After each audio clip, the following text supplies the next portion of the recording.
Welcome to day 26 of mini vlog series. இது ஒரு lunch vlog. லஞ்சுக்கு கீரை குழம்பு தான் செய்கிறேன். நான் யூஸ்வலாகவே வந்து பருப்பு போட்டு தான் கீரை குழம்பு வைப்பேன். குக்கரில் வேக வச்சுட்டு அப்படியே வந்து பருப்பு கடையிற சட்டியில் போட்டு கடைஞ்சி தாளிச்சு எடுத்துடுவேன். நான் சின்ன பிள்ளையா இருக்கும்போது எங்கள் பாட்டி ஒரு கீரை கடையல் பண்ணுவாங்க. அவ்வளோ சூப்பராக டேஸ்டியாக இருக்கும்.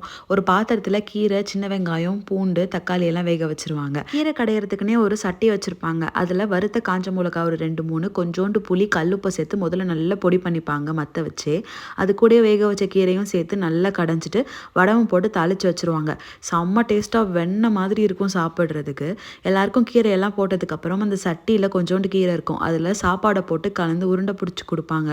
அவ்வளோ அமிர்தமாக இருக்கும். அதெல்லாம் இப்போ நான் ரொம்ப மிஸ் பண்ணுறேன். எங்கள் தாத்தாக்கு கீரை குழம்பு ரொம்ப ஃபேவரட். அதனால் அவருக்கு ஒரு பாக்ஸ் பேக் பண்ணி கொண்டு போய் அம்மா வீட்டில் கொடுத்துட்டு சூப்பராக வந்து லஞ்ச் சாப்பிட்டாச்சு. உங்கள் லைஃப்பில் இந்த மாதிரி ஏதாவது ஒரு டிஷ்ஷை நாஸ்டாலஜிக்காக ரொம்ப மிஸ் பண்ணுறீங்கன்னா அது என்னன்றதே கமெண்ட் செக்ஷனில் சொல்லுங்கள். இதே மாதிரி இன்னொரு மினி விளாக்ல பார்க்கலாம். ஹாப்பி மாமி, ஹாப்பி பேபி, பாய்.